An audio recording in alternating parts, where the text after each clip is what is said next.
Bab 41. Happy Literasi Readers. Arya dan Kiano kini tengah berada di jalan raya menuju PT Raksa Abadi. Mereka hanya berdua sedangkan Zidan harus menyelesaikan semua pekerjaan Arya sebagai hukuman karena berani kurang ajar padanya.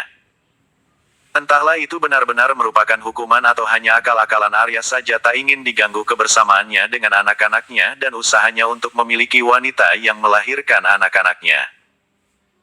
Ada saran gak buat Dedi? Gimana caranya agar Momi mau menikah dan hidup bersama Dedi selamanya dan membesarkan kalian? Arya bertanya seolah Kiano adalah orang dewasa. Memang harus menikah, iya Dat. Harus sayang, supaya kalian memiliki keluarga yang lengkap dan bisa mendapatkan kasih sayang yang utuh dari kami berdua. Petik 2. Kalau Dedi ingin bersama Momi, kenapa sejak dulu Momi hanya sendiri? Atau Dedi sengaja meninggalkan Momi? Tatapan mata Kiano membuat Arya bergidik ngeri. Bukan seperti itu nak, kejadiannya sangat rumit. Dedi bingung mau menjelaskan, kamu masih kecil gak akan mengerti situasi saat itu, balas Arya cepat.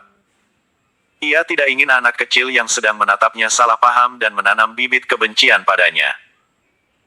Pembicaraan antara anak dan ayah terus berlangsung hingga mobil yang dikendarai oleh Arya memasuki pintu gerbang perusahaan PT Raksa Abadi. Arya langsung mengarahkan mobilnya ke arah lobi tak ingin jika anaknya jauh berjalan. Silakan Tuan, sapa security yang bertugas di pintu lobi perusahaan dan dibalas dengan anggukan kepala oleh Arya. Karyawan yang bertugas sebagai resepsionis memperhatikan Kiano yang berjalan bersama Arya menghampirinya.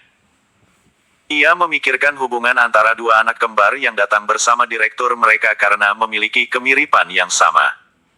Apakah bos PT Jewelry Design suami Bu Direktur? Wajah anak-anak yang datang bersamanya sama, batinnya. Kami ingin bertemu dengan direktur kalian. Ucap Arya dari jauh. Dia tidak ingin penyakitnya kumat jika berinteraksi dengan wanita. Silahkan Pak, balasnya tersenyum ramah. Seolah berjalan di dalam perusahaannya sendiri, Arya melangkah dengan tatapan lurus le depan sambil memegang tangan kecil putra bungsunya tanpa memperdulikan tatapan penuh tanya para karyawan Queen. Terus melangkah memasuki benda persegi tersebut dengan diikuti tatapan haus berita. Tak ada yang tidak mengenal Arya Dwi Pangga karena sepak terjangnya di dunia bisnis dan seringnya menjadikan fotonya sebagai sampul majalah bisnis. Akan tetapi selama ini belum pernah sekalipun ada berita yang tersebar mengenai pernikahannya. Tiba-tiba ia datang bersama seorang anak kecil yang mirip dengannya. Sebuah berita besar yang tentang kehidupan pribadi pengusaha muda yang sukses. Kotak besi yang membawa mereka akhirnya tiba di lantai 12 di mana ruangan Queen berada. Seorang wanita cantik menyapanya dengan ramah ketika mereka berjalan ke arah pintu ruangan besar yang bertuliskan direktur. Selamat datang, Tuan. Maaf hari ini Ibu Direktur tak menerima tamu. Beliau sedang sibuk bersama anak-anaknya, ucap Rima dengan senyum yang selalu menghias wajahnya. Tapi aku juga ingin bersama Momi, Tante cantik, balas Kiano tersenyum manis. Melihat tingkah anaknya yang memiliki kelakuan lebih mirip asistennya jika sedang berhadapan dengan wanita membuat Arya mendengus kasar sambil menggeleng-gelengkan kepalanya. Bagaimana bisa anaknya yang masih di bawah umur sudah menampakkan sifat Casanovanya? Padahal dirinya malah alergi dengan makhluk jenis perempuan. Baiklah sayang, langsung aja masuk, ucap Rima tak tega mengecewakan anak kecil yang sangat tampan dengan senyum manisnya. Kiano segera menarik tangan Arya dan langsung mendorong pintu ruangan Queen dan berteriak memanggil abang dan kakaknya. Mereka berpelukan melepaskan kerinduan seolah-olah baru bertemu setelah bertahun-tahun yang lalu. Abang, kakak, aku sangat merindukan kalian, hiks, ucap Kiano memeluk keduanya sesungguhkan. Kami juga rindu, Dek. Adek jangan lagi pergi, ya, balas Kiandra ikut menangis. Cek, lebay, bisik Kanu pada keduanya. Jangan ribut, Bang, balas Kiano berbisik. Tapi jangan seperti itu juga, entar Momi malah curiga, bisik Kanu. Kok Momi gak dipeluk, emang gak rindu sama Momi?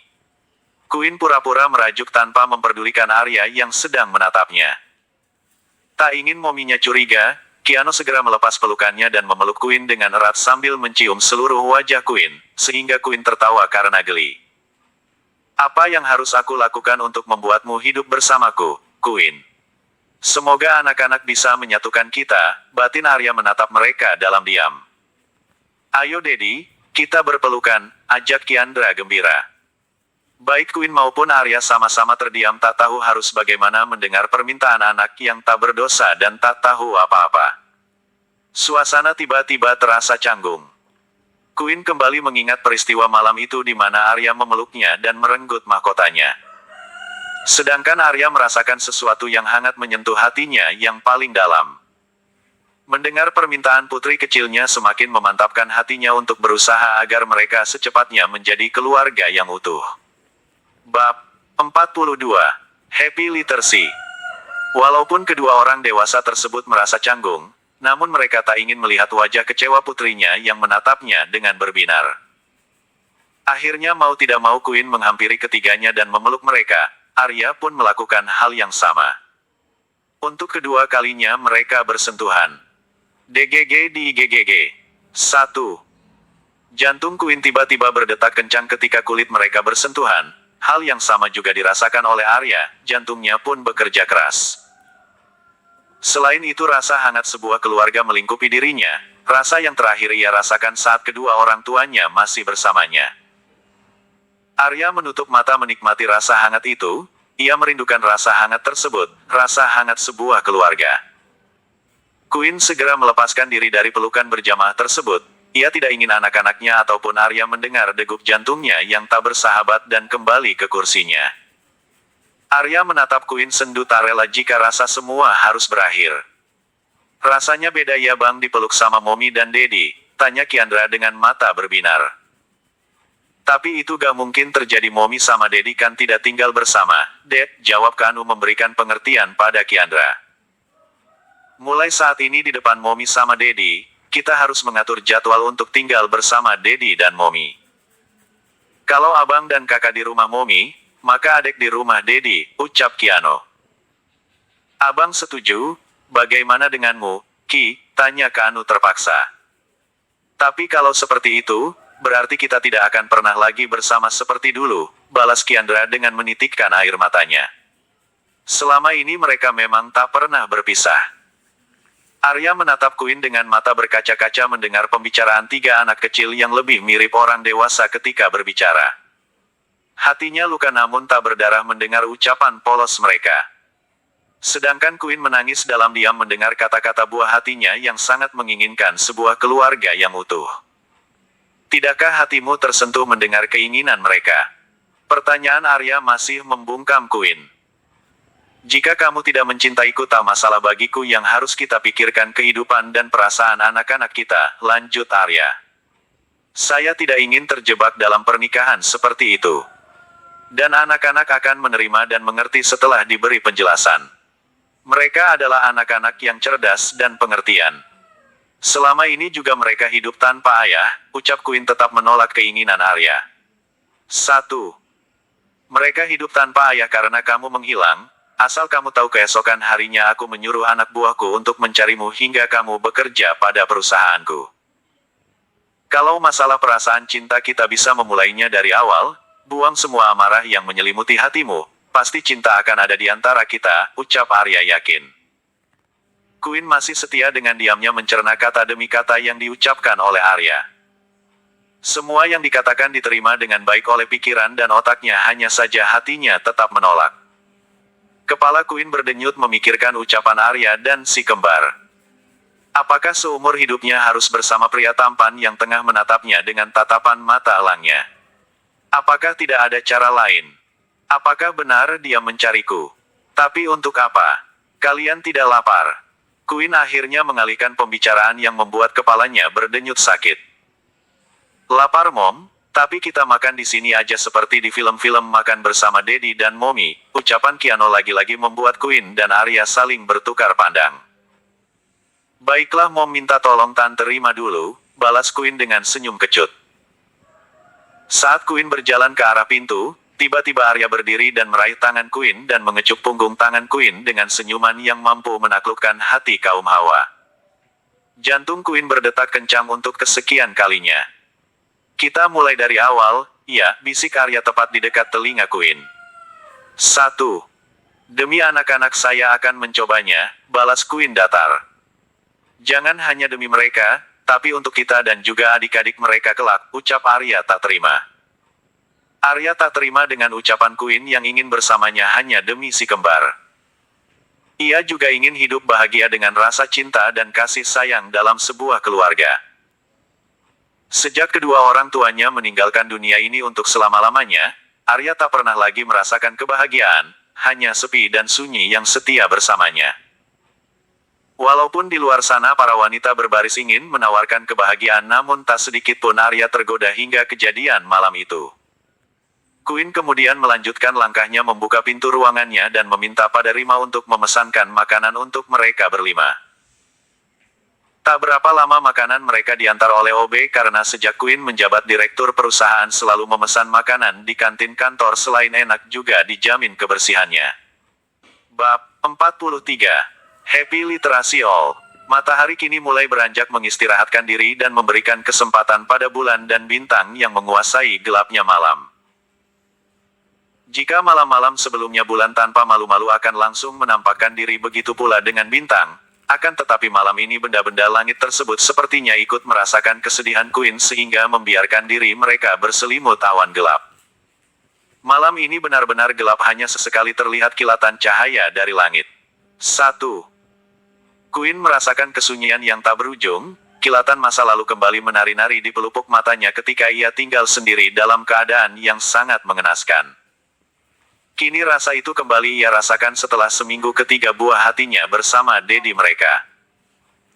Walaupun berat, namun sebagai seorang ibu, ia tak boleh egois karena anak-anaknya juga membutuhkan kasih sayang. Dadinya pun begitu dengan Arya yang juga punya hak untuk bersama buah hatinya. Tak ingin larut dalam kesedihan, Queen berusaha memejamkan matanya walaupun terasa sulit, hingga akhirnya ia benar-benar terlelap.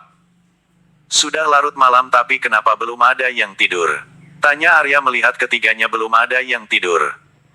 Dekiano gak bisa tidur dan Kiandra juga gak bisa tidur, Dat, jawab Kanu memperhatikan kedua adiknya yang berbaring dengan gelisah.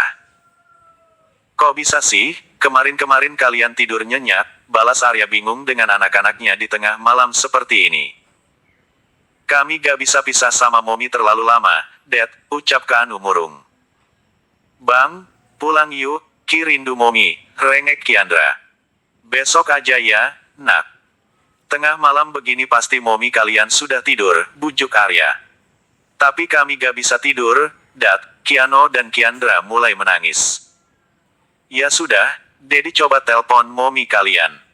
Arya kemudian mengambil ponselnya di atas nakas. Jangan terlalu lebay, nanti ketahuan Dedi, bisik Kanu pada kedua adiknya. 1. Kita harus bagaimana, nak? Momi kalian mungkin sudah tidur, ponselnya gak aktif. Petik 2. Antarkan kami pulang, Det, rengek Kiandra. Kalaupun Dedi antar pulang, kita gak bisa masuk ke dalam rumah karena pasti Momi kalian mengunci pintu rumah. Arya mencoba memberi pengertian pada ketiganya sambil memijit kepalanya. Arya tiba-tiba merasa kepalanya berdenyut mendengar rengekan anak-anaknya yang ingin pulang. Padahal rasa lelah sudah menghantam pertahanannya. Ia butuh istirahat setelah berjam-jam menyelesaikan pekerjaannya yang tertunda. Apakah ia salah jika ingin merasakan hidup bersama ketiga anaknya? Jangan khawatir, Dat, kami punya kunci duplikat dan di pos penjagaan juga ada kok, ucap Kanu. Baiklah, Dedi akan mengantar kalian dan setelah kalian aman, Dedi langsung pulang, balas Arya mengalah untuk pertama kalinya. Kiandra segera turun dari tempat tidur dan memeluk Arya serta mencium seluruh wajahnya. Kiano pun ikut memeluknya, sedangkan Kanu yang mengetahui sandiwara kedua adiknya hanya menata datar dan mendengus pelan. Terima kasih, Dat, ucap Kiandra. Dedi is the best, lanjut Kiano. Apapun akan Dedi lakukan untuk kalian bertiga, ucap Arya tersenyum. Melihat mata polos anak-anaknya menghilangkan sakit kepala yang sempat ia alami. Beginikah rasanya membahagiakan anak-anak? Gumamnya pelan. Ketiga pria tampan itu berjalan beriringan menuju mobil mewah yang terparkir di garasi, sedangkan gadis kecil nan cantik digendong oleh sang Dedi. Perlahan mobil Arya meninggalkan garasi dan melewati pintu gerbang rumah mewahnya dengan melajukan mobilnya. Waktu menunjukkan pukul 2.30 ketika mereka tiba di depan rumah Queen. Penjaga yang bertugas segera membuka pintu pagar ketika Kanu mengeluarkan kepalanya. "Terima kasih, Paman," teriak Kanu melambaikan tangannya. "Nah, kalian sudah tiba, ayo masuk. Dedi harus pulang." Petik 2.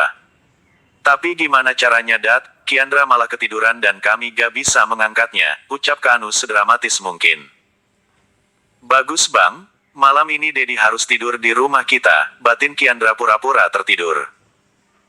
Dengan perasaan ragu-ragu, Arya menggendong Kiara memasuki kamarnya setelah Kanu membuka pintu utama rumah mewah tersebut. Setelah meletakkan Kiandra, Arya pun hendak melepaskan pelukan Kiandra yang sangat erat. Isakan halus disertai mengigau menghentikan gerakan tangan Arya. Batinnya menangis mendengar isakan putri kecilnya. "Hiks hiks hiks, Kia ingin tidur bareng Dedi. Hiks hiks hiks, Kia rindu Dedi." Petik 2. "Baiklah nak, Dedi akan tidur bareng kalian," seraya mengambil posisi di tengah-tengah mereka. Mereka kemudian tertidur sambil berpelukan. Kanu dan Kiandra berada di sisi kiri dan kanan Arya sedangkan Kiano tidur di atas dada Arya. Walaupun susah bernapas namun suatu kebahagiaan tersendiri yang dirasakan Arya ketika anak-anaknya ternyata selalu ingin bersamanya. Perlahan matanya terpejam tanpa memikirkan apa yang akan terjadi keesokan harinya. Mereka larut dalam mimpi masing-masing. Bab 44. Happy Literasi. Suara pintu kamar yang terbuka tak diperdulikan oleh Queen. Ia mengira Binori yang masuk ke kamarnya. Karena hari libur dan ketiga anaknya tidak bersamanya maka ia tetap setia menutup matanya.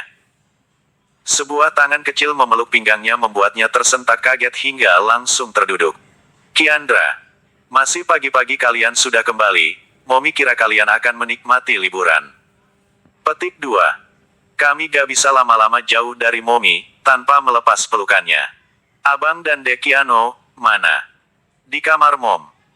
Kiandra tersenyum miring melihat Queen segera keluar kamar dan bergegas menghampiri kamar abang dan adiknya.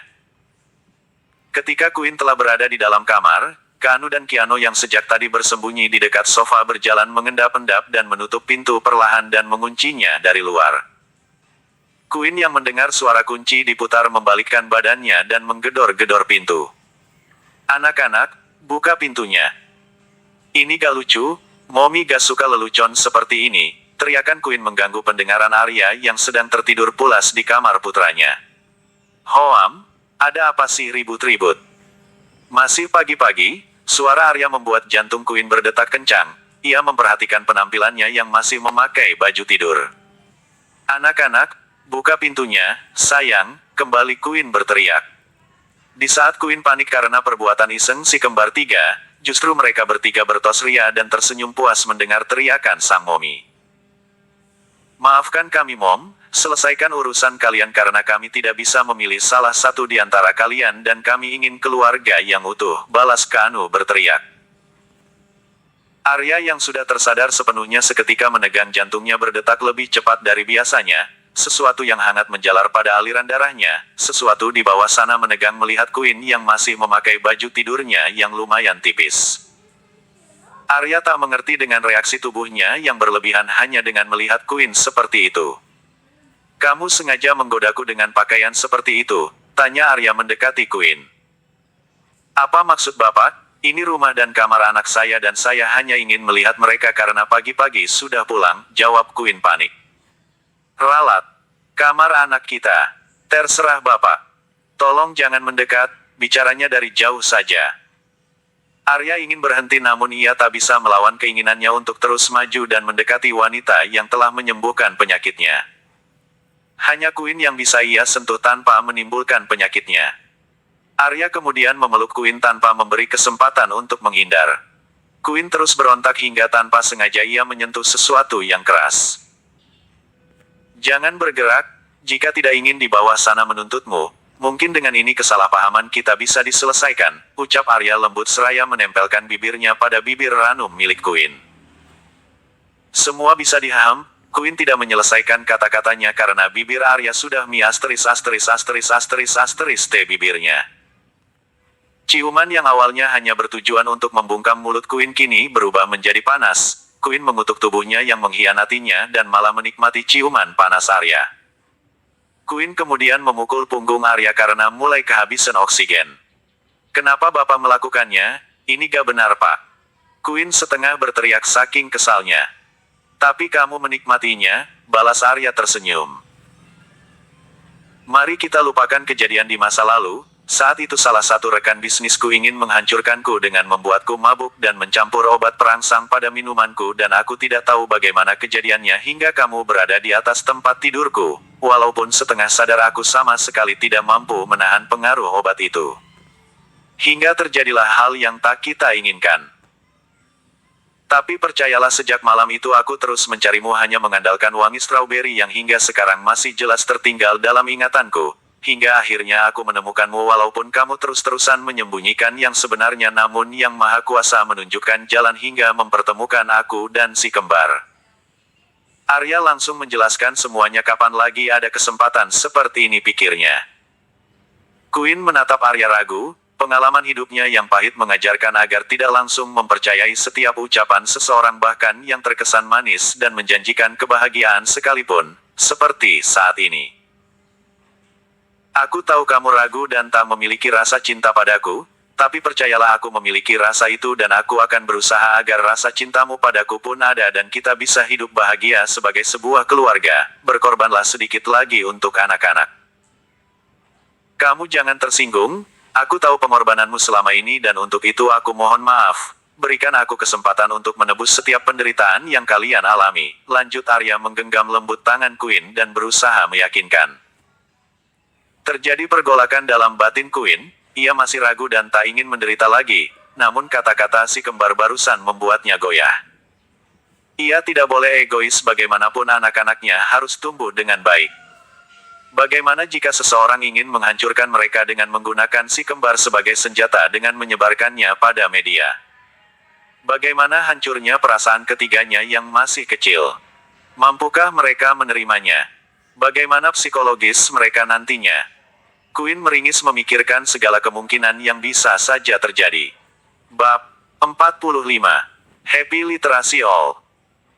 Arya mendengus pelan ketika ciuman panasnya harus berakhir karena pintu kamar tiba-tiba terbuka dan menampilkan 3 wajah yang mirip dengannya walaupun hanya wajah gadis kecil yang benar-benar sangat mirip dengannya. "Akhirnya kita tidak harus memilih lagi, Bang," seru Kiandra gembira mendapati Momi dan dadinya masih berpelukan. Queen segera mendorong tubuh Arya agar pelukannya terlepas. Dengan perasaan tak ikhlas, Arya melepas pelukannya pada Queen. Ia tidak ingin menodai mata polos anak-anaknya dengan melihat sesuatu yang tidak sepantasnya mereka lihat. "Mulai sekarang Momi dan Dedi tinggal sama-sama, kan?" Dengan tatapan polos Kiano menatap kedua orang tuanya bergantian. "No, kami tidak boleh tinggal bersama," potong Queen secepatnya. "Kita semua akan tinggal bersama," balas Arya menatap tajam ke arah Queen. "Dedi janji kita segera berkumpul. Kalian di sini dulu sama Momi, oke?" Arya segera berjalan keluar sambil menelpon Zidan. Melihat ponselnya berbunyi, Zidan mendengus kasar.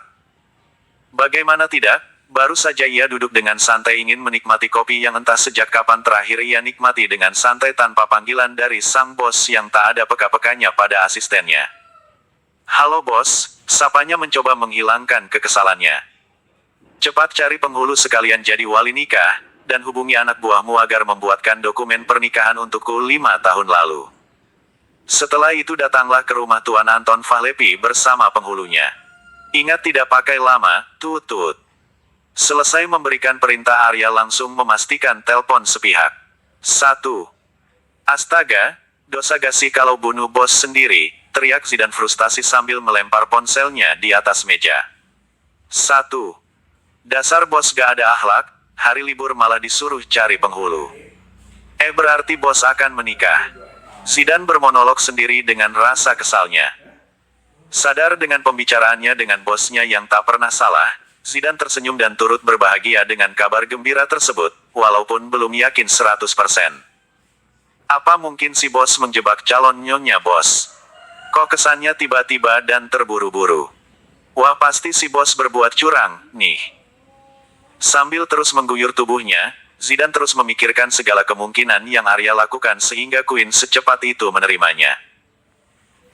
Menyelesaikan mandinya sesegera mungkin sebelum ponselnya kembali berbunyi, Zidane langsung menyambar kunci mobilnya setelah ia berpakaian kemudian menghubungi anak buahnya dan menyuruhnya sesuai perintah Arya.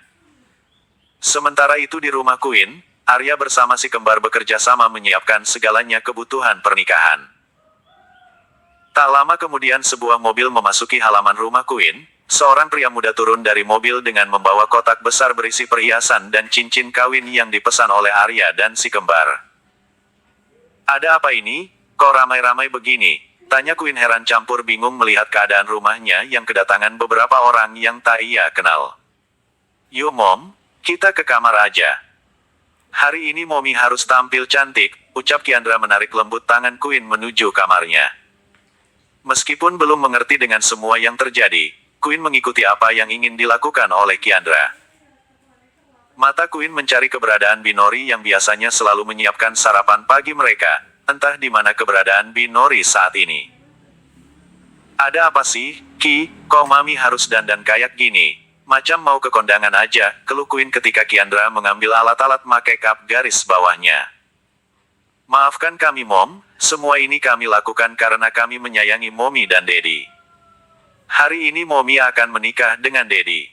Petik 2. What? Seru Queen kaget. Mommy, gak usah teriak-teriak deh. Hanya menikah demi kami yang tidak ingin terpisah dari kalian. Kami ingin setiap hari, setiap saat bisa bersama Mommy dan Daddy, ucap Kiandra dengan air mata menetes di akhir kata-katanya. Maafkan Mommy, sayang.